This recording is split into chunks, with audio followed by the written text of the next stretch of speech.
What's up, everybody? This is Bryson Fowler of Boss Talks on the Rooftop, Season 9. And today we're at the illustrious Pendulum Cigar Lounge. And I have none other than the sole proprietor, Mr. Carlos Trice. What's up, Thank you, man. Glad to finally make this work, man. Yeah, man. He been talking about this for a while, and I just been too busy and just totally out of the loop. But now I'm trying to get around and meet people and introduce myself. Man, I appreciate you making the time out. No, man. It's an honor. It's a privilege. I regret not doing it sooner. But like I said, man, I'm trying to get out and introduce myself and let people know the lounge exists. Right. And here in Fort Worth, and that's what I've been doing. I have a regular 9 to 5, so it kind of takes me away from the business end of it, but I'm always out shaking hands and kissing babies, man. So if you ever see me around, don't hesitate to come up and introduce yourself. And now, if you see him shaking babies and kissing hands, just pretend you didn't see it. Yeah, if your baby keep crying, you know. But hey, anyway, man, glad to be here. I'm hoping we can both be successful from this. We are. And like we were doing off mic or whatever. We are. Yeah, I've been keeping up. I did my homework. Brother been doing a lot of good stuff, just not talking about one particular thing, which make any podcast successful. I think he covers some serious topics that's affecting black men. Yeah. And he's also very respectable to the black women, which is always a good thing. That's something we practice up in here. Have to be. A majority of my customers are women. And that's one thing we try to do. Hospitality, good service, good people, good vibe. And that's it. So come on down. If you have never been, come to Fort Worth, City View, and check out the spot. And I try to greet you at the door and shake your hand. And don't bring any babies, but I shake your hand. So, anyway, man. So my brother, what's your go-to stick? Okay. So whenever people ask me what's my go-to stick, it just kind of depends. Well, for one thing, it depends on the season. In the wintertime, I like Maduros. In the summertime, I like Connecticut's and Sumatra and Cameroons. But right now, my number one go-to stick would probably be the Empress Sheba. Yeah. By El Septimo. Yeah. That's a pretty good smoke. Yeah. That stick is an experience. It lasts you for a good hour and a half. Yeah.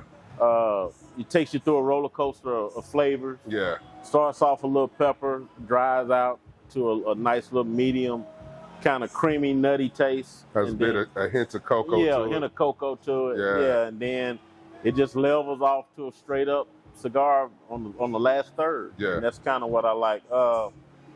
But I like a lot of Friends cigars too. I mean, you had them on the show. Yeah. And I really shout out Friends Cigars. Yeah. Shout out to Friends Cigars. Absolutely. Yeah, they got a lot of good sticks. Me and Edwin, we always kind of go back and forth about, the way Edwin told me was, don't say, I could never understand why they're not more well known. And I kind of made a comment. It was like, no, don't say it like that. Say it as just some people like Corvettes and some people like Ferraris. Right. And that's kind of what Friends cigars are. It's like their preference. It depends on what you like, but they got something for everybody. Right. And that's what I like about it. And absolutely. So, another good one is Our Kingdom. Really shout out to Wade. Yeah, shout out to Wade. Really good flavor sticks. And now we're carrying Matured Legacy. Yeah. Which I really like. Yeah. I like their fortitude. Yeah. But so. Shout out Sean Jones. Yeah, so to answer the original question, I can't really say it's one cigar. Just depends on the mood. Yeah, it just depends on the mood. On the mood. But right now, I'm just kind of focusing on the Sheba. Yeah. Yeah, and before that, I was doing the can't remember the name of it now, but it was by the same people that make the man. Why am I drawing blank? I have to look. I done smoked so many. My man done turned around and looked at his own humidor. Yeah. I done smoked everything in there, but no, it's they're with Loudest, but now they've changed their name so many times. But Midnight Express. Oh, okay. Yeah, that's why I couldn't think of it. Because it's one of those they don't have. They done changed the name, but it's a Midnight Express by Caldwell. Oh, nice. Yeah, that used to be my go-to for a while, but I stopped when they changed whole market. But it happens with the cigar world. Right. But anyway. So, cigars is kind of like a mental relaxation for you. Yes, kind sir. of like a mental health Right. break for you. Okay. Because I know a little bit about you. Because your job, your 9 to 5 is very hectic. Keeps you very meticulous. Oh yeah, very stressful, very demanding. So basically, my man been doing his research on it. We were talking off camera before we started shooting. He was telling me about my hometown. I was like, whoa, okay. So yeah, but so I work in the aerospace industry. I do plane certification and design. Been doing it now about 20 years. Started out with Lockheed Martin, which is how I ended up in Fort Worth. Went around to went to Seattle, worked for Boeing. My last trip, I was in Florida with Northrop Grumman. So I do a lot of that work. And Florida is where I really picked up the cigar culture. Really? Because I was down there for about 3 years. And so when I was there, I used to smoke cigars just to smoke with, business associates. Right. And then as a networking. Yeah, as a networking thing, and as a way to kind of icebreakers with different people. Right. But while I was down there, I got to see a different side of it other than what you see on social media, what you see on TV, and that whole perception of what people think cigar smoking is. And so, I used to do the suit, the hat, and all that stuff. Yeah, you used to put shit on. Yeah, putting shit on, trying to look fly, and trying to do it for the gram. But when I was down in Florida, man, you go down there and you can get you a nice hand-rolled cigar for $8. Get you a nice espresso coffee, and people down there wearing slides and linen shorts and tank top. Can't say wife beater anymore, but wife beater. Yeah, stuff like that. And that's really, and everybody just had this vibe going, playing dominoes, card games. All while enjoying the leaf. All while enjoying the leaf. And that's what I wanted to bring back here. So when I moved back to Fort Worth, I didn't see that. And it's no offense to or dig at any of the cigar lounges in the area. It's just that everybody that I did encounter still had that old traditional feel of a cigar lounge. Right. Like, hey, we got CNN on the TV showing stocks, and we got taxidermy on the wall from hunting, and and books and stuff like that. And and I wanted, now poker is traditional, and some of them had little poker setups, which we kind of do here on invite only, but it was kind of that. I just wanted to bring a little of that energy and that vibe to Fort Worth. But see, that's what's unique about Pendulum. Right. It's taking on what you vision for it, right? And that's why I love visiting different cigar lounges to see what that part of the community is. Right. Because in the DFW, there's over 120 cigar lounges. Oh yeah. And so what makes you stand out is it's unique to you, unique to your vibe, because you have swing out night today. Yeah, and we actually getting ready. We're setting up for swing out right now. That's why you hear the music coming. We got a host of women coming in to learn swing out. We do stuff like that. We do traditional stuff. We do have cutting lights, which we're going to have one here Sunday with Slow Burn, which is a great group of people. I mean, I rode on the bus for the first time, and I actually rode with this brother right here, and that's why we chopped it up a little more. But yeah, I mean, that was a fun experience. I really like what that couple's trying to do. And I always remember what's her name? Angie. Miss Angie. Yeah, Miss Angie is nice. I mean, I got to meet her for a very short time, but the bus ride was fun. We drank wine. We talked about cigars. We talked about this man and what he's doing. We talked about what they're doing. We talked about what Pendulum is trying to do. We had a great time, man. You say trying, but you're doing it, Yeah, I mean, I get a lot. Humble. Yeah. You're too humble. I mean, I get a lot of pats on the back, but I tell people this story, and I think I might have told it a little bit when we were on the bus with Angie, but when I first opened the lounge, I had a different vision. And that vision was doing well, but it was slow and it faded really fast. And that was my mentality, where I was caught up more in the traditional stuff than what the people wanted. Right. And I say this all the time whenever I do talk to people. I say DFW is probably the most unique area I have ever been in for cigar lounge. Why you say that? Yeah, I've been to North Carolina, I've been to Florida, I've been to Seattle, I've been to Georgia, well, Savannah, the coast of Georgia, but because the people here, well, Dallas and Fort Worth are two cities that's totally independent of each other, but they work together, which doesn't make any sense, but if you know the people, it makes sense. And so Fort Worth people are very down to earth. They just want to have a good time. But everybody out here, they make no bones about it. They're middle class. Some of them are middle upper class. Right. So, but they still hold their core values of growing up. Right. Like the conversation me and you had about your pops being from Mississippi. Yeah, which is where I'm from. Right. And there's a lot of people out here from Mississippi, and everybody they still hold that core value. Cookouts, barbecues, family reunions. Right. Just people getting together, having a good time. We got people playing spades in the background right now. Right. We have domino games in here, and that's what the people in Fort Worth wanted, and that's what I gave them.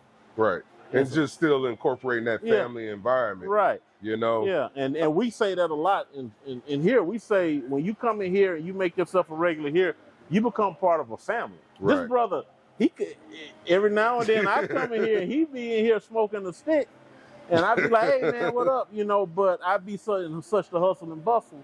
Man, you're always welcoming in your lounge. Like your staff is welcoming. Right, yeah. And what I really truly like about your lounge, brother, is that you do promote and are a proprietor of the black cigars in the industry. Oh yeah. Right? And you carry a lot of the different cigars that are premium tobacco. Right. That a lot of these other lounges don't carry. Right. And like you can go from the Drunk Chicken to Friend cigars to Definition cigars to Ocho Cinco cigar, Bon Vita. Right. You have Karl Malone, you have Ray Lewis, like you know, those names are proponent and prominent in the black culture. And honestly, a lot of that comes from me listening to the customer. Not carrying what I think the people like, it's carrying what they like. Right.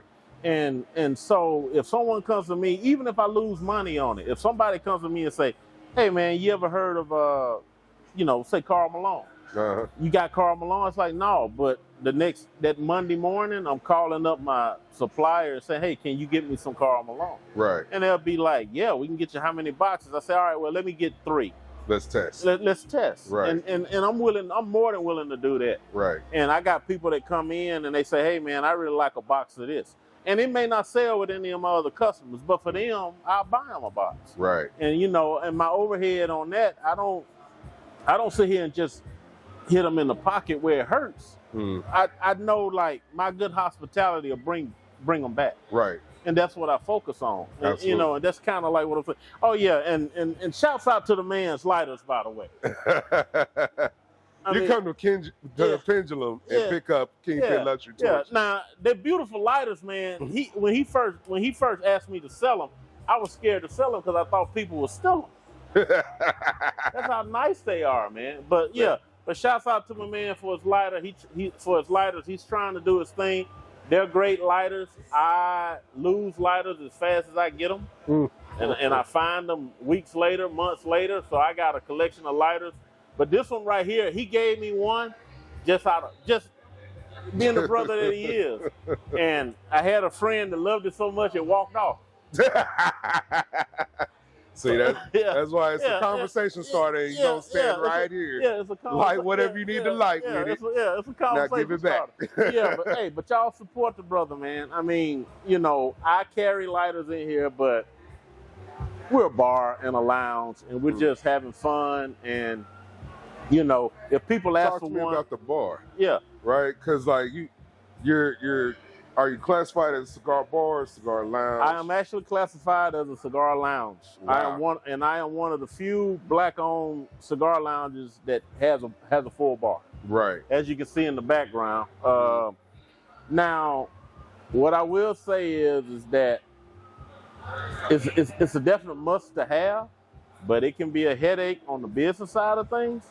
But at the same time, ain't nothing black people ever done been easy. Right. When it comes to starting their own business. Right. And so when I took on that challenge, I did as much as I could before I went out and got a lawyer. So to handle the rest. And if I give anybody advice on starting a black business, get you a lawyer. Right. Let them do the talking for you. Right. And sometimes, and I hate to say this, but it is a true statement. Sometimes the color of your skin don't make you king. Yeah, it's an right. instant no. And so it's always good to have a lawyer do that talking for you. Right. And know the ins and outs of city codes, permits, regulations, right. stuff of that nature. And it may seem expensive up front, but it save you a lot of money. Save you a lot of money on the back end. Yeah, save you a lot of money on the back end. So when people ask me for advice on starting a business, that's the first thing I always tell them: get yourself a lawyer. Get a lawyer. Yeah. Other thing is get yourself a good staff. Yeah. That's always in your corner, because, as you probably already know, you cannot do it by yourself. At all. As hard as you may try. As hard as you may try, especially in the cigar world, where it's really a business that's new to black people.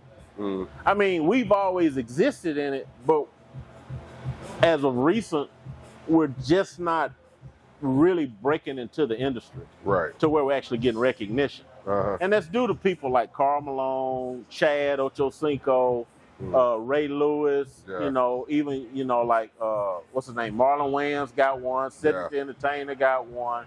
There's several type of black-owned cigars out there that a lot of people don't know are out there, but they're out there. Right. Yeah. And another one we're carrying now is Black Stogie, which I want to say they're out of the Carolinas. Yeah, they're out of Carolina. Yep.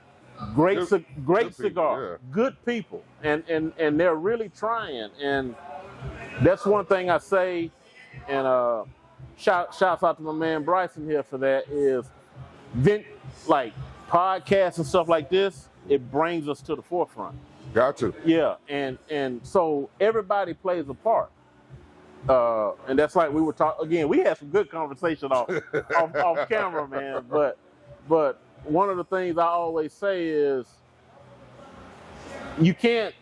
It's not necessary that you do it all. Just pick one avenue of it and be good at that. Right. And so, like for me, what I was telling Bryson is, even though I have my own house blend, Pendulum, I picked that up. Yeah.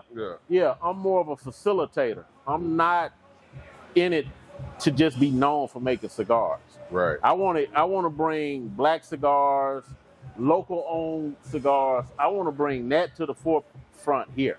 And let everybody get a chance. Right. Yeah, that's one of the things me and my manager always talk about. Like when we're trying to negotiate deals with people in here for cutting lights, food trucks, which we used to have, and the landlord ran those also. Yeah. But we're still working on ways Let's to talk about that too. Like, what challenges do you face when you acquire a space for your cigar lounge? Okay. Because you have landlord issues. Yeah. So other tenants. Yeah, other tenants. So to give you the backdrop on how I chose this space, this was not my original selection. I originally had a warehouse that was downtown.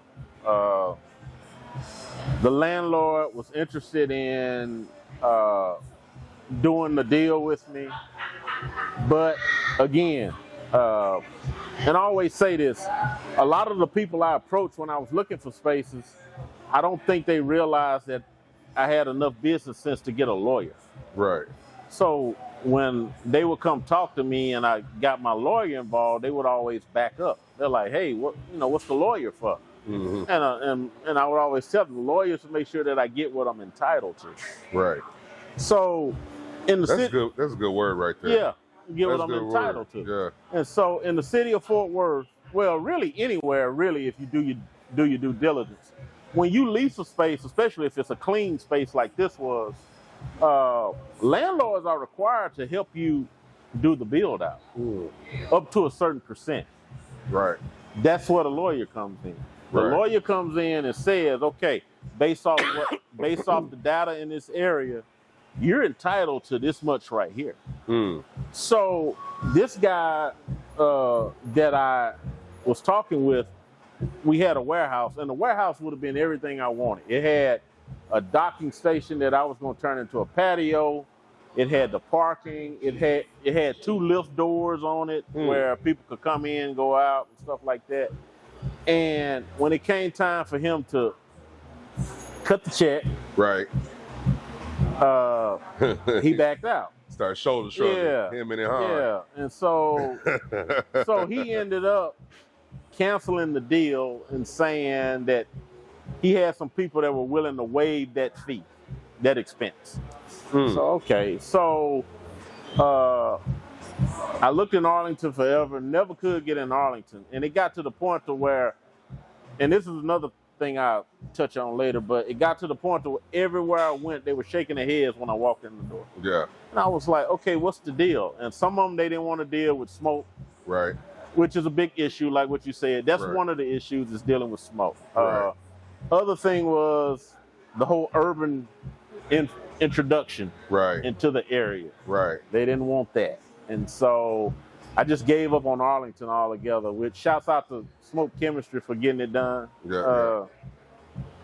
So I left there and I came back here, got this space, but the building's old. Landlord sometimes don't want to fix things. You're going to experience that anywhere. But pretty much everything my man lists is problems I've had.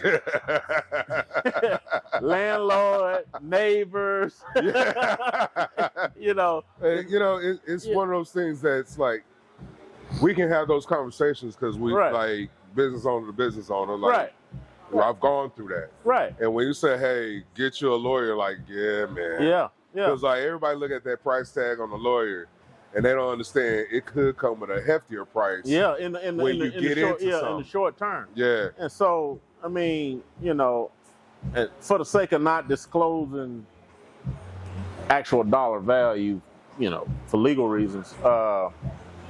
So I ended up getting, I want to say it was close to 30%, well, 35% from the landlord to build all of this out. And that 35% came in real handy. Yeah, that's love right there. Yeah, so the amount I paid to the lawyer was, I got that back in return. Tenfold. Yeah, tenfold. Yeah.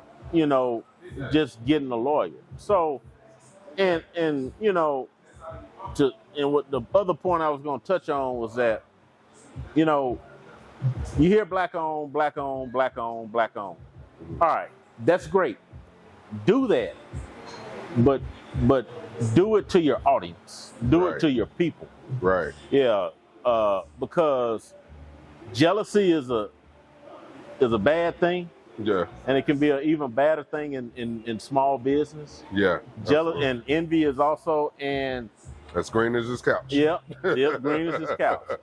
And you can start something, and sometimes just calling something black owned is enough to stop you from growing. Yeah. So it's okay to do it. Take pride in doing it. Embellish in doing it, but don't let it be your banner. Right. It's okay to say you're black owned. Take all the privileges that come with it, but understand that it's gonna come with a lot of roadblocks. But with what I like to say is like I'm pro-black, but I'm not just only black. Exactly. We welcome all communities, all walks of life, to come in and enjoy what we like to enjoy. And that was a good thing you did, you don't cover just cigars. No. You cover life experiences, life challenges. You cover other type of business, and that's what it's about. But I tell people all the time, don't limit yourself to saying I'm a successful black-owned business. Right. Say I'm a successful business that just happens to be black-owned. That part. Yeah, and that's the way you should push yourself. Don't limit yourself to your skin color. That's kind of what's been holding us back for so long anyway, is that people put limits on us simply just because of our race and Yeah. who we are, where we're from, you know. We don't get wrapped up in that at Pendulum. We just want you to come and have a good time. Come have a good time. Because, I That's it. mean, in the area that you're in, it's a lot of prominent, well-to-do, multi-diverse, Yeah, actually. mostly diverse people. So it's not just black. Yeah. It's you got a Hawaiian brothers over there. Yeah. Yeah. Which So- is one reason why we don't have the food truck. By the way. Right. So shouts out to Wine Bros for canceling all that. You know, but anyway, you know. You know, and it's just one of those things where it's like all walks of this community, and that's what I try and tell a lot of business owners that are looking to open up different type of establishments in their community. It's like, look, the people will dictate to you what they're wanting. Exactly. You just got to put your own spin on it, Yep. right? Yep. And so that's what you've done with Pendulum, and you just put your own spin on it. And the people are telling you, hey, we want you around because you're going on year what, 3? Going on year 3. Man. First year was actually pretty good, but then we had a rocky summer, and that happens in business. But It costs you education. yeah, but that's when I started to reinvent and try different things. Right. We introduced DJs. We got 3 of the greatest DJs in Fort Worth area. We got DJ Jaco, DJ Polo, and DJ Johnny. Jaco is actually the swing out king. He's sitting up in the back waiting on the girls to show up. Johnny focuses on 70s, 80s, and 90s. A little bit of 2000s, but really more for the grown in section. Then you got DJ Polo, which is just Freaky Friday, man. He's playing, you know, Knocking the Boots, Fiending by Jodeci, R. Kelly. 12 play. 12 play. Yes. And, you know, but we got a good mix of people, so we need a good mix of DJs. And so I was blessed to bring on Brian, who used to manage Buttons. So he kind of had that whole nightlife entertainment connection going on. So he brought in these guys, and you know, things really started to pick up after that. We do karaoke.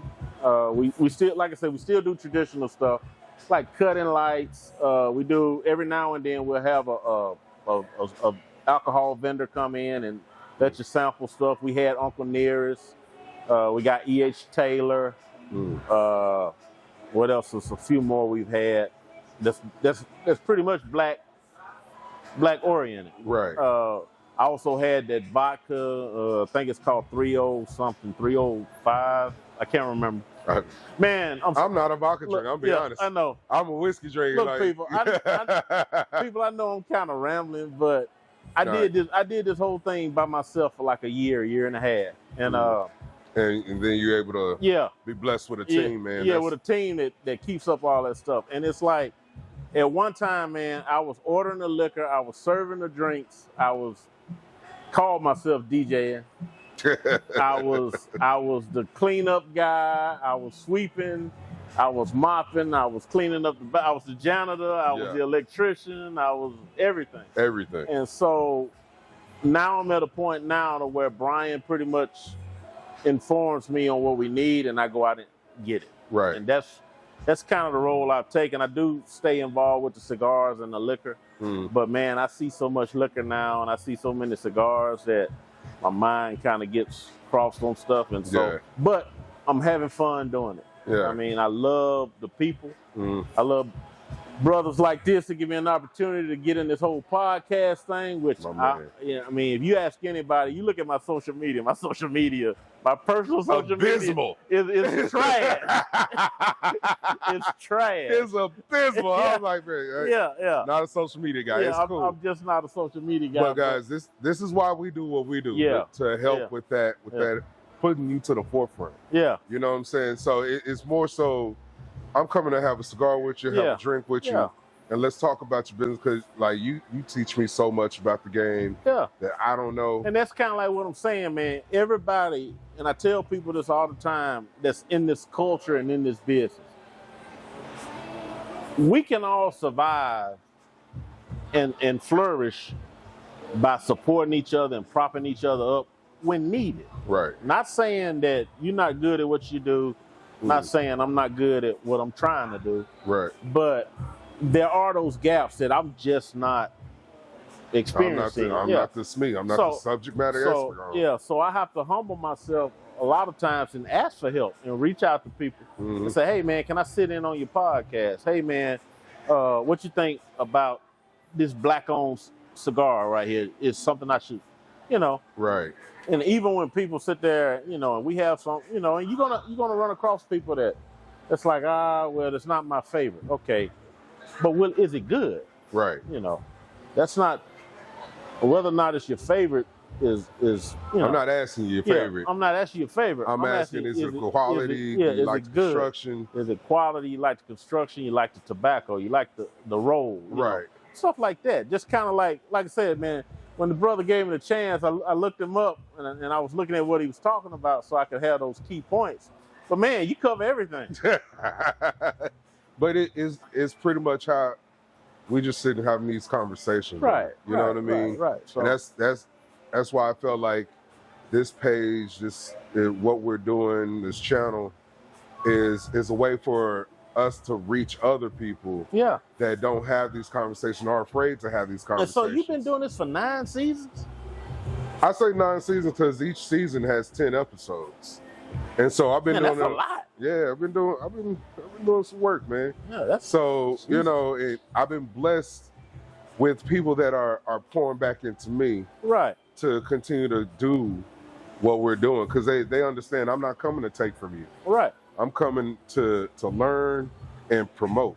So how long does it take you to edit? Like, we're sitting here doing this experience.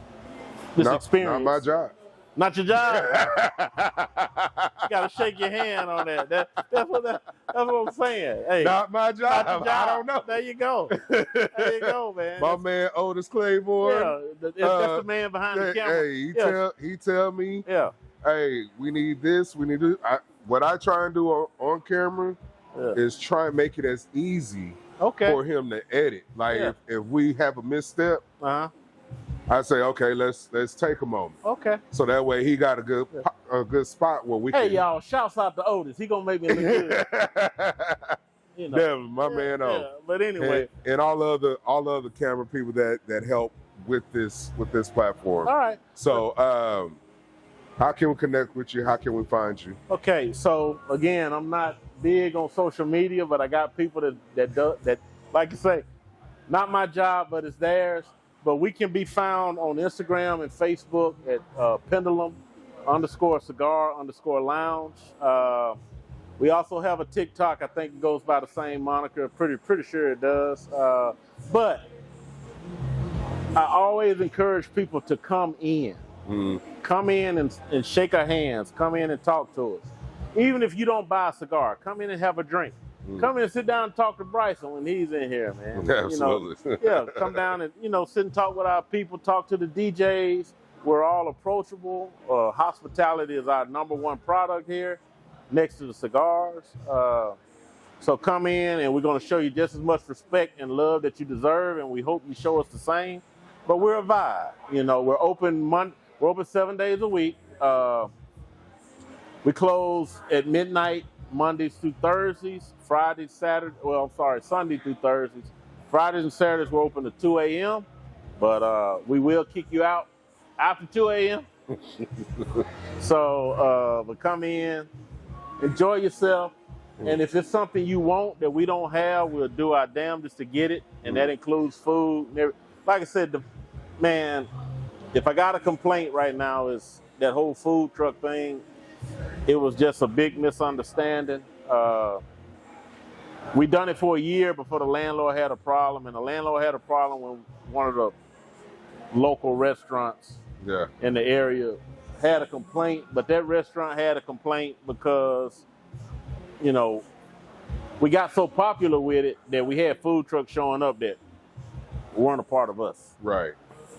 So it wasn't one come on. Yeah. No, just this one. Man, we had 4 food trucks out here one time. Damn. And it was just like, as much as I love the vibe it created, it did draw a lot of unnecessary attention and glitter. So, but you like my man say, you live and you learn. I learned. We're working on ways now. We're getting ready to retrofit the back to be a food prep area. Oh, nice. We call in local chefs to cook, to serve people. We do that on Sundays, real big on Sundays. We got the wing doctor. We got I want to say his name. I think you know him, Kevin. He's the seafood. I'm familiar with him. Yeah. We got him, and that's one thing. That's one thing that if say none of this works. Say I have my 5-year run, 8-year run, or whatever. I'm hoping to have more, but just based off the terms of the lease and everything. Say, for instance, we go to full 8. The one thing I'm going to be remembered for is that I gave everybody a chance. Right. And so if you come out here and you got an idea, I'm going to give you your 20 minutes to pitch. And I'm going to even allow you to, try it. Because we tried a lot of things here that just didn't work. Right. But everybody that I let try it have always been appreciative of what I've done. And so I used to have this girl, this woman, nice sister, real sweet, named Edwina Gray. She used to come in and do her live sets once a Friday on Monday. It faded out. But now Edwina goes to the colony, she goes everywhere and does her thing. Yeah, that's her thing. And she got some of her exposure here. And I take pride in that. It feels good. Absolutely. Even though I'm not capitalizing from it, it feels good to see the work. Yeah, the people doing it. Same thing with you. I mean, you didn't need Pendulum to be a success at what you're doing, but you're doing it. And so, but, hey, I try to come in and get this man the best interview I can. I appreciate it. Bro, Yeah. I appreciate it. Hey, thank you, man. Yes, I really enjoyed this, man. Like I said, I regret not doing it sooner, man. So. Hey, there's plenty more to come. Guys, remember to like, subscribe, share the channel, check out the episode. Come down to Pendulum in Fort Worth, Texas. Catch a smoke, catch a vibe, catch a drink. Yeah. And remember, storms don't last, but your home should. Peace. Thank y'all, man. Good. I really appreciate this, man. You know I got you. Yeah. No, I got you. I got you, so. man.